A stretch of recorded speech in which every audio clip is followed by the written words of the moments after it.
रामगंज थाना क्षेत्र के कंचन नगर इलाके में स्थित मोहम्मदी मस्जिद में हुए मौलाना माहिर हत्याकांड का पुलिस ने खुलासा कर दिया है। इस मामले में विधि से संघर्षरत 6 बालकों को निरुद्ध किया गया है। बच्चों का आरोप है कि मौलाना बच्चों को मोबाइल पर अश्लील वीडियो दिखाता था और अश्लील हरकत करता था। उसकी घिनौनी हरकतों से तंग आकर ही विधि से संघर्षरत बालकों ने योजना बनाकर मौलाना की हत्या की थी। अजमेर पुलिस अधीक्षक देवेंद्र कुमार बिश्नोई ने बताया कि विगत 27 अप्रैल को कंचन नगर स्थित मोहम्मदी मस्जिद में यूपी निवासी 32 वर्षीय मौलाना माहिर की हत्या हो गई थी। हत्या के बाद जब पड़ताल की गई तो बच्चों ने बताया था कि मस्जिद के पीछे के रास्ते से 3 जने आए और डंडों सरियों से पीट कर मौलाना की हत्या कर दी। लेकिन पोस्टमार्टम रिपोर्ट में सामने आया कि मृत्यु से पूर्व सर में लकड़ी से चोट लगने व रस्सी से गला दबाने से मृत्यु हुई थी। यह एक बड़ा सुराग था जिसके बारे में चश्मदीदों ने नहीं बताया था। इस बार पुलिस द्वारा मनोवैज्ञानिक तरीके से जब उन बालकों से पूछताछ की गई, तब बालकों ने स्वीकार किया कि मौलाना माहिर की हत्या उन्होंने ही योजनाबद्ध तरीके से की थी। बालकों ने बताया कि मौलाना माहिर उन्हें मोबाइल पर अश्लील फिल्में दिखाया करते थे और उसके बाद वह उनसे अश्लील हरकत किया करते थे।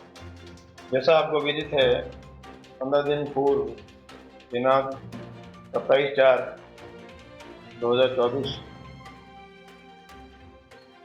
को एक घटना घटित हुई थी, जिसमें मोहम्मदी मस्जिद कंचन नगर अजमेर के इमाम साहब मौलाना मोहम्मद माहिर उम्र 32 वर्ष की किसी जो घटनाक्रम जैसा बताया गया कि रात के वक्त 3 हमलावर आए और कपड़े काले पहने हुए थे, ग्लव्स पहने हुए थे और बच्चों को एक साइड में, जो बच्चे वहाँ उनके साथ रह रहे थे, पढ़ रहे थे, उनको साइड में करके और उन्होंने डंडे से वार करके मौलाना साहब की हत्या कर दी।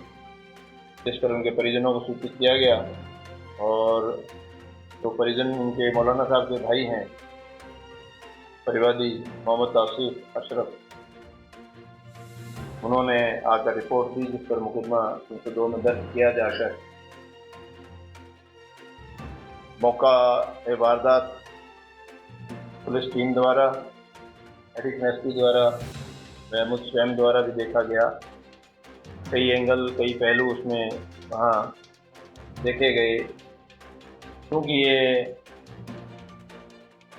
चश्मदीद गवाहों के मुताबिक 3 अनजान व्यक्ति थे। तो उनके बारे में जैसे बताई कहानी के मुताबिक पुलिस के द्वारा खोजबीन शुरू की गई। अलग अलग मोटिव के जो कारण होते हैं, जिनको नॉर्मली भाषा में अपना जर जोर और ज़मीन कहते हैं, उन एंगल्स को लेकर अलग अलग जो 360 डिग्री थिंकिंग और 360 डिग्री प्रयास होते हैं, वो प्रयास इन द्वारा किए जा रहे थे,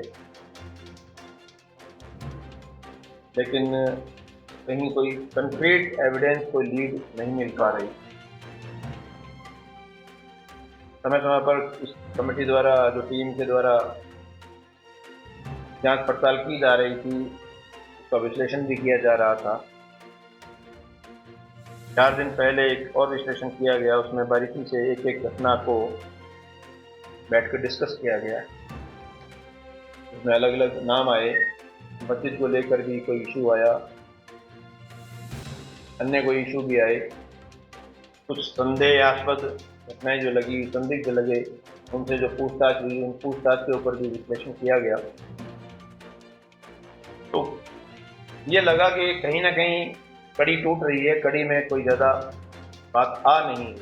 तो कुछ ऐसे साक्ष्य हमें नज़र आए थे जो इनके द्वारा हमें बताए नहीं गए थे। मसलन तो डंडे से मारना तो बताया था, लेकिन गला घोंट के जो पोस्टमार्टम रिपोर्ट थी, उससे गला घोंटने से उसकी मृत्यु होना पोस्टमार्टम रिपोर्ट में बताया था। एक बहुत बड़ा क्लू था जिसके बारे में कोई भी चश्मदीद नहीं बता रहा था। बताऊंगा खुलासा उसमें। जो मुख्य खुलासा जो बच्चों के द्वारा बताए मुताबिक, मौलाना साहब इन बच्चों से जो है मोबाइल पर अश्लील फिल्में देखते थे, बच्चों को दिखाते थे, इनके साथ अश्लील हरकतें करते थे। जो एक बच्चा अभी इनके साथ आया, अभी फ्रेश ही आया था, उसके साथ भी उन्होंने प्रयास किया था, जिस पर बच्चे ने जो है ये धमकी देते हुए कि मैं अपने परिजनों को बता दूंगा, तो उसमें ये कामयाब नहीं हो पाए। लेकिन जो बच्चों के मुताबिक शाम के वक्त जब वो कैरम खेल रहे थे तब बच्चों ने आपस में बतलाई, तो क्योंकि दो भाई थे तो छोटे भाई के साथ हरकत की जा चुकी थी, गलत सेक्सुअल अब्यूज किया जा चुका था, जिस पर उसने रोष में आकर उन्होंने प्लानिंग की कि बहुत हो गया, अब इसको जो है कहीं ना कहीं अंजाम देना पड़ेगा। प्लानिंग के तहत उन्होंने ये प्लान किया कि चूहे मारने की दवाई लें, नींद की गोली लें, बट उस दिन मौलाना साहब कहीं बाहर खाना खाकर आ गए, इसलिए खाने वाला प्लान तो उनका कैंसिल हो गया। तो उन्होंने बूंदी का रायता जो बना हुआ था, उस रायते में नींद की गोली मिलाकर उनको दी, जिस पर कुछ बेचैनी उनको हुई, कुछ वॉमिटिंग की बात बता रहे हैं, लेकिन फिर वो तो जलजीरा मंगवाया उन्होंने क्योंकि बेचैनी हो रही थी और सो गए। रात को इन बच्चों ने अपनी प्लानिंग के मुताबिक खड़े हुए, जो डंडा था वही कैंपस में था, डंडे को जो है उन्होंने लिया, एक जो नेट बॉल आती है क्रिकेट की, जो रस्सी टाइप नेट टाइप होती है, वो सेलेक्ट की और बच्चों ने जो है वो चोट भी पहुंचाई। जब मौलाना जी जब मोटे नींद में थे तो उनको दबाकर ओवर पावर कर रस्सी गले में बांधकर दो तरफ से बच्चों ने जोर से खींच लिया और इंश्योर किया कि उनकी मौलाना जी की डेथ हो गई है। उसके बाद उन्होंने मोबाइल को छुपाया, रस्सी को छुपाया, जो लकड़ी का डंडा जो बता रहे थे कि वो हमलावर मैदान में पटक गए थे, फिर हमने उसको जो है उठाकर दीवार पे रखा, वो भी वहाँ से बरामद हुआ। और कुछ अन्य साक्ष्य भी आए जिसमें सबूत मिटाने के उन्होंने प्रयास किए, जो मिटा नहीं पाए, वो हमारे फोटोग्राफ्स में रिकॉर्ड है। एफएसएल की जो फाइंडिंग आई वो फाइंडिंग भी हमारे इस कहानी को और